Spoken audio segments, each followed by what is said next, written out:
نحمدہ ونصلی ونسلم علی رسولہ الکریم۔ جیسا کہ ناظرین ناظرات سامعین سامعات ہمارے چینل کو دیکھنے والے حضرات کو معلوم ہے کہ حضرت فیض عالم حضور داتا گنج بخش علیہ رحمہ کا 978واں عرس آ رہا ہے۔ اس مناسبت سے ہم نے دروس کشف الموجود کا سلسلہ شروع کیا ہوا ہے۔ آج ہم نے حضرت فیض عالم مخدوم امام مخدوم الاولیاء حضور داتا گنج بخش علیہ رحمہ کی کتاب کشف الموجود شریف سے خلفائے اربعہ خلفائے راشدین حضرت ابو بکر صدیق، حضرت عمر فاروق، حضرت عثمان غنی، حضرت مولا کائنات کرم اللہ وجہ الکریم رضی اللہ تعالی عنہم ورضوان اللہ علیہم اجمعین،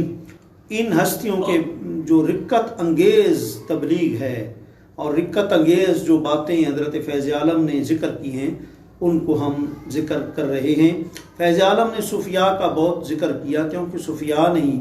اصل اپنے باطن کو درست کر کے اگلے لوگوں کا ظاہر باطن جو ہے وہ روشن فرمایا۔ صوفیاء میں سے یہ ہستیاں خلفائے راشدین کی تو سب سے مقدم ہیں، اور پھر امام اعظم ابو حنیفہ، امام احمد بن حنبل، حضرت ابو بایزید بستامی، حضرت ابراہیم بن ادہم، حضرت سلمان فارسی، حضرت صہیب رومی، حضرت بلال حبشی، یہ سارے صوفیاء کا آپ نے جو ہے وہ ذکر فرمایا۔ سب صوفیاء کے امام بلکہ سید الاصفیاء حضرت سیدنا ابو بکر صدیق، حضرت عبداللہ رضی اللہ تعالیٰ عنہ، آپ کا ذکر کرتے ہوئے آپ فرماتے ہیں کہ باوجود اس کے کہ آپ اتنے اعلیٰ مقام پر فیض تھے، لیکن آپ کی کیفیت یہ تھی، آپ فرماتے تھے دارنا فانیتن و احوالنا عاریتن وَقَسْلُنَا مَوْجُودٌ وَأَنفُسَنَا مَعْدُودَةٌ۔ احوالنا، آپ فرماتے تھے کہ دارنا فانیتن وَأَحْوَالُنَا عَارِيَةٌ۔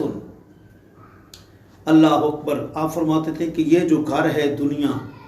یہ فانی ہے، اور ہمارے جو احوال ہیں وہ عاریہ ہیں۔ جیسے کوئی چیز کسی سے مانگ کر لیتا ہے تو ظاہر ہے واپس ہی کرنی ہوتی ہے، اپنے پاس تو نہیں رکھتے،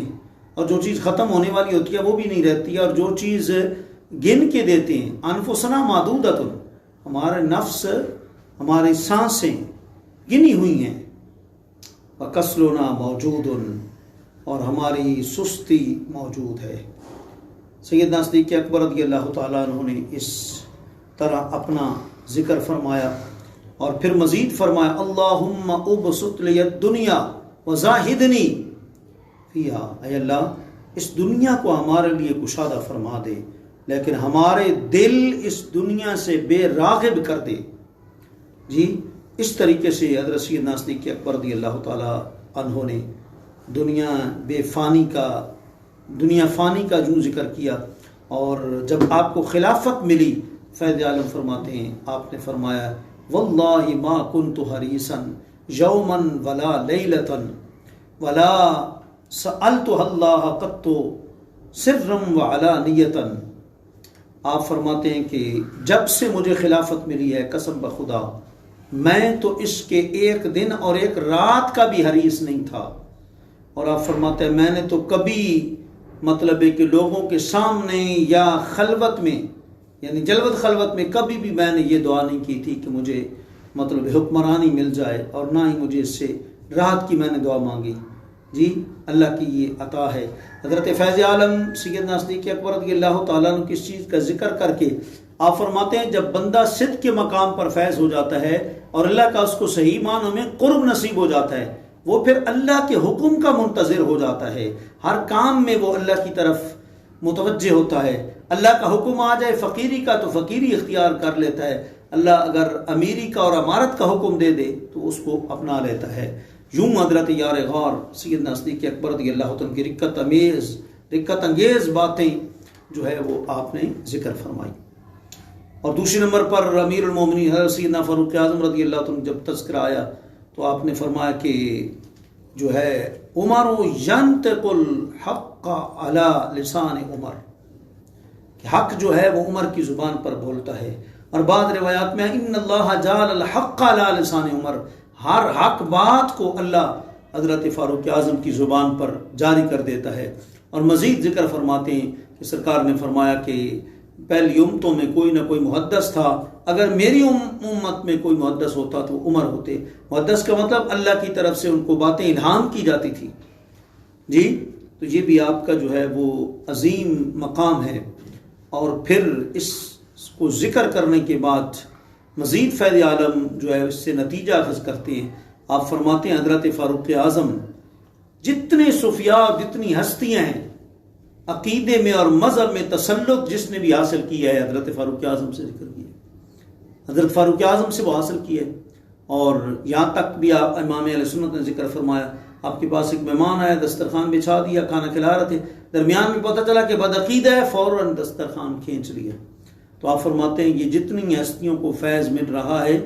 یہ عقیدے اور مذہب کے اندر سختی کا اور ڈٹ کے رہنے کا، فرمایا حضرت فاروق اعظم کا فیضان ہے۔ اور فرماتے ہیں حضرت فیض عالم حضرت فاروق اعظم اسلام قبول کرنے کے بعد اس لیے ہر کام میں امام خلق بن گئے، مخلوق کے امام بن گئے، کیونکہ مذہب اور عقیدے میں بالکل مضبوط تھے۔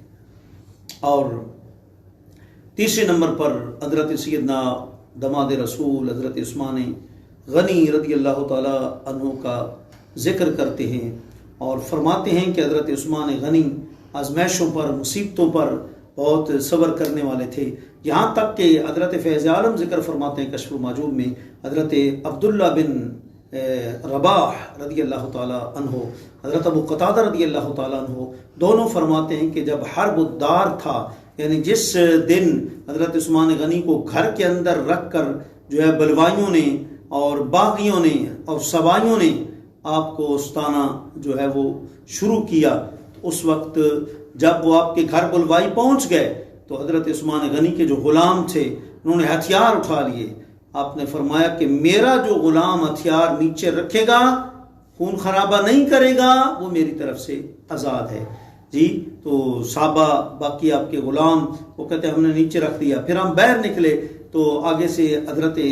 حسن مجتبی رضی اللہ تعالیٰ عنہ آ رہے تھے، ان کے ساتھ ہم واپس آئے تو پھر انہوں نے آپ کے پاس آ کر بلوائیوں پر بڑا افسوس کا اظہار کیا، تو ساتھ ہی مطلب کہا کہ ہم ان کو کیفر کردار تک پہنچا دیتے ہیں۔ آپ نے فرمایا کہ نہیں، ہتھیار آپ نے نہیں اٹھانے، تم جاؤ بھتیجے اور گھر کے اندر جا کر تم جو ہے وہ آرام کرو، ہم اللہ کے تقدیر کے پردوں میں چھپے ہوئے ہیں، جو مالک کی طرف سے فیصلہ آئے گا وہ ہمیں منظور ہوگا۔ تو حضرت عثمان غنی رضی اللہ تعالیٰ عنہ کی ہستی عظیم ہستی تھی۔ اور اس کے بعد پھر آپ ذکر کرتے ہیں حضرت علی المرتضیٰ شیر خدا کرم اللہ وجہ الکریم کا،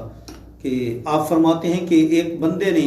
آپ سے آ کر اپنی اولاد کے بارے میں رہنمائی چاہی، تو آپ نے فرمایا، مولا کائنات نے فرمایا اولاد کے معاملات میں زیادہ نہ مشغول ہوا کرو، کیونکہ اولاد کی دو ہی صورتیں ہیں، یا تو اولاد نیک اور صالح ہوگی اور یا اللہ کی دشمن ہوگی۔ اگر اولاد نیک اور صالح ہوگی تو اللہ کا اعلان ہے ان ولی اللہ الذی نزل الکتاب وهو یتولی الصالحین، فرمایا جو میرے نیک بندے ہوتے ہیں میں ان پر خصوصی نظر رکھتا ہوں، ان کی میں خود پرورش کرتا ہوں۔ اور فرمایا اگر وہ اللہ کے دشمنوں میں سے ہیں تو پھر ان کی غمخواری اور ان کا درد لینے کی کیا ضرورت ہے۔ یہی غالباً حضرت عمر بن عبدالعزیز سے جب پوچھا گیا کہ آپ حکومت کے منصب پر فائز ہیں، آپ نے اپنی اولاد کے لیے کچھ نہیں جمع کیا، کچھ نہیں اکٹھا کیا، تو آپ نے یہی فرمایا تھا کہ اولاد اگر نیک ہوگی اللہ خود ان کی پرورش کرے گا، اور اگر نیک نہیں ہوگی تو پھر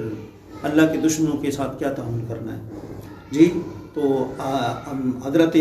مولا کائنات کے بارے میں حضرت فیض عالم فرماتے ہیں کہ آپ ان کاموں کو سپرد خدا کرنے والے تھے، اور فرمایا کہ حضرت موسیٰ علیہ السلام نے شعیب علیہ السلام کی صاحبزادی کو تنگی میں رکھا تو وہ اللہ کے سپرد سب کچھ کر دیا، اور فرمایا اس سے بھی استدلال کیا جا سکتا ہے کہ